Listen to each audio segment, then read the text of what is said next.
Hello everyone, welcome back to my channel Babita Sharma online Sanskrit classes.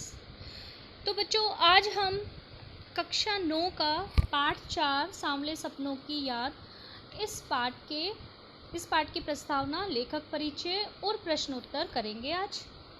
तो सबसे पहले मैं आपको पाठ की प्रस्तावना समझा देती हूँ कि प्रस्तुत पाठ जून 1987 में प्रसिद्ध पक्षी विज्ञानी सालिम अली की मृत्यु के तुरंत बाद डायरी शैली में लिखा गया संस्मरण है। यानी इसको सालिम अली की मृत्यु के तुरंत बाद डॉक्टर जाबिर हुसैन ने लिखा था। ये इनके परम मित्र थे। सालिम अली की मृत्यु से उत्पन्न दुख और अवसाद को लेखक ने सांवले सपनों की याद के रूप में व्यक्त किया है। सालिम अली का स्मरण करते हुए लेखक ने उनका व्यक्ति चित्र प्रस्तुत किया है। यहाँ भाषा की रवानी और अभिव्यक्ति की शैली दिल को छूती है। अब लेखक परिचय देख लेते हैं। डॉक्टर जाबिर हुसैन का जन्म 1945 में गांव नौनही, राजगीर, जिला नालंदा, बिहार में हुआ। वे अंग्रेजी भाषा एवं साहित्य के प्राध्यापक रहे। सक्रिय राजनीति में भाग लेते हुए 1977 में मुंगेर से बिहार विधानसभा के सदस्य निर्वाचित हुए और मंत्री बने। सन 1995 से बिहार विधान परिषद के सभापति हैं। जाबिर हुसैन हिंदी, उर्दू और अंग्रेजी तीनों भाषाओं में समान अधिकार के साथ लेखन करते रहे हैं। इनकी प्रमुख रचनाएं हैं डोला बीवी का मज़ार, अतीत का चेहरा, लोंगा, एक नदी रेत भरी आदि। इन्होंने जो पुरस्कार प्राप्त किए थे वो आपकी बुक में दिए हुए नहीं हैं, तो एक बार इनके पुरस्कार भी आप लिख लेना। जाबिर हुसैन को भारत सरकार के द्वारा कला के क्षेत्र में सन 1988 में पद्मश्री तथा 2002 में पद्म भूषण से सम्मानित किया गया। तो ये हैं आप इनके पुरस्कार जो आपको लिखने हैं। अब इसके प्रश्न उत्तर देख लेते हैं हम। पहला प्रश्न है, किस घटना ने सालिम अली के जीवन की दिशा को बदल दिया और उन्हें पक्षी प्रेमी बना दिया? तो देखो, एक बार बचपन में सालिम अली की एयर गन से एक गोरैया घायल होकर गिर पड़ी। इस घटना ने सालिम अली के जीवन की दिशा को बदल दिया। वे गोरैया की देखभाल और सुरक्षा और खोजबीन में जुट गए। उसके बाद उनकी रुचि पूरे पक्षी संसार की ओर मुड़ गई और वे पक्षी प्रेमी बन गए। दूसरा प्रश्न देखिए, सालिम अली ने पूर्व प्रधानमंत्री के सामने पर्यावरण से संबंधित किन संभावित खतरों का चित्र खींचा होगा कि जिससे उनकी आंखें नम हो गई थी? तो यहाँ एक प्रश्न ये भी बन जाता है कि उस समय प्रधानमंत्री कौन थे। तो मैं आपको बता दूं कि उस समय प्रधानमंत्री चौधरी चरण सिंह थे। उनके पास ये गए थे सालिम अली। तो इन्होंने पर्यावरण से संबंधित ऐसी क्या बात कही जिससे कि प्रधानमंत्री की आंखें नम हो गई? तो देखो, सालिम अली ने पूर्व प्रधानमंत्री चौधरी चरण सिंह के सामने केरल की साइलेंट वैली संबंधी खतरों की बात उठाई होगी। उस समय केरल पर रेगिस्तानी हवाओं के झोंकों का खतरा मंडरा रहा था। वहाँ का पर्यावरण दूषित हो रहा था। प्रधानमंत्री को वातावरण की सुरक्षा का ध्यान था और पर्यावरण के दूषित होने के खतरे के बारे में सोचकर उनकी आंखें नम हो गई कि उनको ये लगा कि उनके अलावा भी कोई और भी है जो पर्यावरण के बारे में सोचता है। तो सालिम अली की जो चिंता थी पर्यावरण को लेकर, ये देखकर चौधरी चरण सिंह की आंखें नम हो गई। अब प्रश्न 3 देख लीजिए। लॉरेंस की पत्नी फ्रीडा ने ऐसा क्यों कहा होगा कि मेरी छत पर बैठने वाली गोरैया लॉरेंस के बारे में ढेर सारी बातें जानती है? तो देखो, डीएच लॉरेंस की मृत्यु के बाद जब लोगों ने उनकी पत्नी फ्रीडा से पूछा कि आप लॉरेंस के बारे में कुछ बताइए, तो लॉरेंस की पत्नी फ्रीडा ने सिर्फ एक ही पंक्ति में कहा कि मुझसे ज़्यादा तो मेरी छत पर बैठने वाली गोरैया लॉरेंस के बारे में ढेर सारी बातें जानती हैं। अब प्रश्न है हमारा, उन्होंने ऐसा क्यों कहा? उन्होंने खुद अपने पति के बारे में क्यों नहीं बताया? तो देखो, लॉरेंस का जो व्यक्तित्व था बिल्कुल साधारण था। वे एकदम सीधा साधा जीवन व्यतीत करते थे, खुले विचारों वाले थे। उनके बारे में किसी से कुछ भी नहीं छिपा था। और फ्रीडा जो थी वो ये जानती थी कि लॉरेंस का अधिकतर समय, उनसे भी ज़्यादा समय वो गोरैया के साथ बिताते हैं। तो उनके पक्षी प्रेम को उद्घाटित करने के लिए फ्रीडा ने ये बात कही।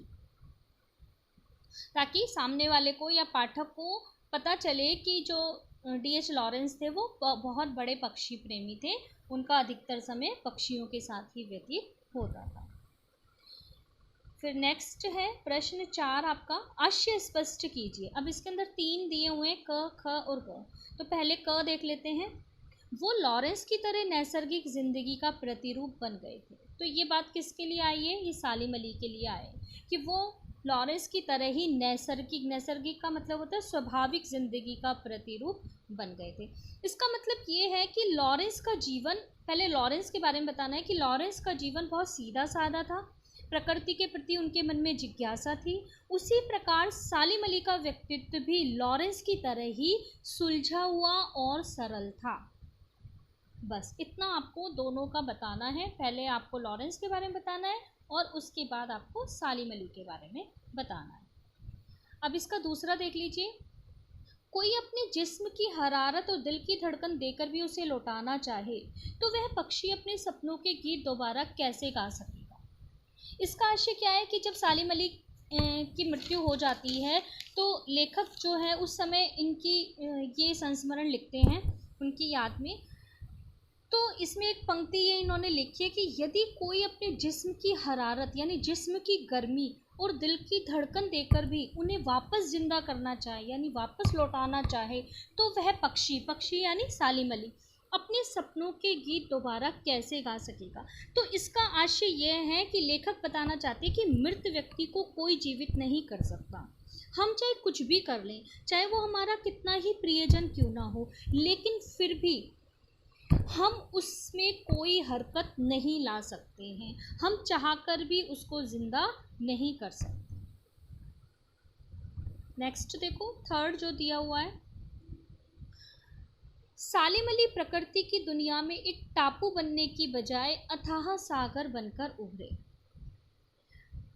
तो इसके अंदर जो लेखक हैं वो ये बताना चाहते हैं कि जो सालिम अली हैं उनकी जिज्ञासा एक टापू के समान नहीं थी। टापू का मतलब एक सीमित क्षेत्र और सागर का मतलब अथाह सागर जिसका कोई अंत नहीं है, जिसकी कोई था नहीं ले सकता। तो सालिम अली प्रकृति के खुले संसार में खोज करने के लिए निकले थे। उन्होंने स्वयं को किसी सीमा में कैद नहीं किया। वो एक टापू की तरह किसी स्थान विशेष या किसी पशु पक्षी विशेष में सीमित नहीं रहे, यानी उन्होंने हर किसी के बारे में जानने की कोशिश की। उन्होंने अथाह सागर की तरह प्रकृति में जो जो अनुभव किया उन्हें संजोया। उनका कार्यक्षेत्र सागर के समान ही विशाल था, यानी उनका जो कार्य क्षेत्र था वो टापू के समान सीमित नहीं था बल्कि सागर के समान अथाह था। उनकी जिज्ञासा सागर के समान अनंत थी। उनका कार्य क्षेत्र, उनका अनुभव सागर के समान ही अथाह था। तो इस पंक्ति से लेखक ये कहना चाहते हैं। आगे देखो प्रश्न 5। इस पाठ के आधार पर लेखक की भाषा शैली की 4 विशेषताएं बताइए। आपको भाषा शैली बतानी है कि लेखक ने इस पाठ में कैसी भाषा का प्रयोग किया गया है। तो देखो, लेखक की भाषा शैली की निम्नलिखित विशेषताएं हैं। नंबर 1, आप पॉइंट्स में इसका लिखना, क्योंकि 4 पूछी है तो आप 4 बता देना। मैं आपको 4, 5, 6 बता दूंगी, आपको जो इजी लगती है वो आप अपना लिख सकते हैं। सबसे पहले आप लिखोगे मिश्रित शब्दावली का प्रयोग किया। लेखक ने अपनी भाषा के अंदर हिंदी के साथ साथ उर्दू, अंग्रेजी, तत्सम, तद्भव आदि शब्दों का प्रयोग किया है। ठीक है, तो मिश्रित शब्दावली का उन्होंने प्रयोग किया है। दूसरा आप लिखोगे लेखक ने जटिल वाक्यों का प्रयोग किया है। जटिल वाक्यों का प्रयोग जैसे सुनहरे परिंदों के खूबसूरत पंखों पर सवार, सांवले सपनों का एक हुजूम, मौत की खामोश वादी की तरफ अग्रसर है। तो ये पंक्ति आप लिखकर इन्वर्टेड कॉमा में और इस पॉइंट को क्लियर कर सकते हो कि जटिल वाक्यों का प्रयोग किया गया है। थर्ड देखो, अलंकार युक्त भाषा का प्रयोग किया गया है, यानी इन्होंने अपनी भाषा में अलंकारों का प्रयोग किया है। इसका भी एक एग्जाम्पल आप लिख सकते हो, वह पक्षी अपने सपनों के गीत दोबारा कैसे गा सकेगा। इस पंक्ति को इन्वर्टेड कॉमा में लिख देना और इसके अंदर है रूपक अलंकार। तो आपको बता देना है कि इसमें अलंकार युक्त भाषा का प्रयोग किया गया है, जैसे वह पक्षी अपने सपनों के गीत दोबारा कैसे गा सकेगा, और ब्रैकेट में लिख देना रूपक अलंकार। नेक्स्ट पॉइंट आप इसका लिखोगे, भावात्मक शैली का प्रयोग किया गया, यानी लेखक ने भावात्मक शैली का सुंदर चित्रण इसमें किया है। एक और लिख सकते हो इसमें, इन्होंने चित्रात्मक शैली का भी प्रयोग किया है। जैसे लेखक ने जो भी घटना इनकी जो शैली चित्रात्मक है, पाठ को जब हम पढ़ते हैं तो इसकी घटना का चित्र उभर कर हमारे सामने आता है। जब हम पाठ पढ़ते हैं तो सारा घटना चित्र हमारे सामने उभर कर आ जाता है। इन्होंने अपने मनोभावों को प्रस्तुत करने के लिए अभिव्यक्ति शैली का सहारा लिया है। तो इनमें से आपको जो इजी लगते हैं वो आप 4 पॉइंट्स इसमें लिख देना। और ये भी लिख सकते हो, इनकी भाषा अत्यंत सरल और सहज है। ठीक है, तो ये हो गए हैं इनकी भाषा शैली की विशेषताएं। अब नेक्स्ट है प्रश्न 6। इस पाठ में लेखक ने सालिम अली के व्यक्तित्व का जो चित्र खींचा है उसे अपने शब्दों में लिखिए। यानी उन्होंने सालिम अली के बारे में जो बताया है, जो व्यक्ति चित्र उनका खींचा है, वो हमें बताना है। देखो, सालिम अली अनन्य प्रकृति प्रेमी थे। ठीक है, बहुत बड़े पक्षी प्रेमी थे। प्रकृति तथा पक्षियों के प्रति उनके मन में कभी ना खत्म होने वाली जिज्ञासा थी। लेखक के शब्दों में, उन जैसा बर्ड वाचर शायद ही कोई हुआ है। इस पंक्ति को इन्वर्टेड कॉमा में लिखना, क्योंकि ये लेखक के शब्द हैं। उन्हें दूर आकाश में उड़ते पक्षियों की खोज करने का तथा उनकी सुरक्षा के लिए उपाय खोजने का बहुत चाव था। वे स्वभाव से घुमक्कड़ और यायावर थे। वे लंबी यात्राओं ने उनके शरीर को कमज़ोर कर दिया था, और व्यवहार में वे सीधे साधे सरल और भोले इंसान थे। बाहरी चकाचौंध से वो दूर रहते थे। तो ये उनकी विशेषताएं हैं। उनके व्यक्तित्व का चित्र इस प्रकार से लेखक ने खींचा है इस पाठ में। नेक्स्ट देखो प्रश्न 7। सांवले सपनों की याद शीर्षक की सार्थकता पर टिप्पणी कीजिए। यानी ये जो पाठ है सांवले सपनों की याद, इसका शीर्षक सही है या नहीं है ये आपको बताना है। इसकी सार्थकता पर टिप्पणी करनी है। तो देखो, लेखक ने जो इसका शीर्षक रखा है सांवले सपनों की याद, एक रहस्यात्मक शीर्षक है। रहस्य क्यों? क्योंकि इसके अंदर छुपी हुई हैं बातें। यह रचना लेखक जाबिर हुसैन द्वारा अपने मित्र सालिम अली की याद में लिखा गया संस्मरण है। सांवले सपने मनमोहक इच्छाओं के प्रतीक हैं। वे सपने प्रसिद्ध पक्षी प्रेमी सालिम अली से संबंधित हैं। सालिम अली जीवन भर सुनहरे पक्षियों की दुनिया में खोए रहे।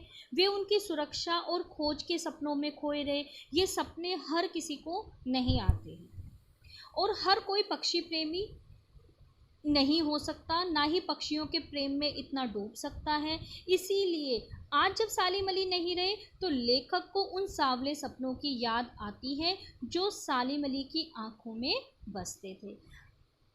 और ये जो शीर्षक है, अतः ये शीर्षक सार्थक है। सार्थक तो है ही, और गहरा रहस्यात्मक भी है। ठीक है, तो लास्ट में आपको लिखना है, अतः यह शीर्षक सार्थक तो है ही, किंतु गहरा रहस्यात्मक भी है। उम्मीद आपको समझ आ गए होंगे। प्रश्न एक और है, रचना और अभिव्यक्ति। इसका एक प्रश्न और है 8वां, वो भी देख लो क्या है ये। प्रस्तुत पाठ सालिम अली की पर्यावरण के प्रति चिंता को भी व्यक्त करता है। पर्यावरण को बचाव के लिए आप कैसे योगदान दे सकते हैं, यानी आपको अपनी भूमिका बतानी है कि आप पर्यावरण की सुरक्षा के लिए क्या क्या कर सकते हैं। तो ये तो आपको खुद अपने हिसाब से बनाकर इसके बारे में लिखना है। फिर भी मैं आपको थोड़े पॉइंट्स बता देती हूँ कि कैसे आप पर्यावरण की सुरक्षा के लिए या पर्यावरण को बचाने के लिए अपना योगदान दे सकते हैं। जैसे हम पेड़ों की कटाई को रोक लगा सकते हैं या उसको रुकवाने के लिए उपाय कर सकते हैं। हम अधिक से अधिक पेड़ लगा सकते हैं। वायु को शुद्ध करने के लिए पेड़ बहुत ज़्यादा ज़रूरी है। और प्लास्टिक से बनी वस्तुओं का कम से कम प्रयोग करेंगे हम। और जल प्रदूषण नहीं होने देंगे। जल प्रदूषण यदि कहीं हो रहा है तो उसके बचाव के उपाय करेंगे, लोगों को उसके लिए जागरूक करेंगे। अपने आसपास के वातावरण को साफ़ सुथरा रखेंगे। कूड़े को इधर उधर नहीं फेंकेंगे। अगर कोई फेंकता भी है तो हम उसको भी रोकने की कोशिश करेंगे। है ना, अपने आसपास अपने शहर को साफ़ सुथरा रखने की कोशिश करेंगे, क्योंकि पर्यावरण की सुरक्षा ही हमारी सुरक्षा है। उम्मीद है आपको समझ आए होंगे इसके क्वेश्चन आंसर। फिर भी यदि आपको कोई डाउट है तो आप मुझसे कमेंट्स करके पूछ सकते हैं।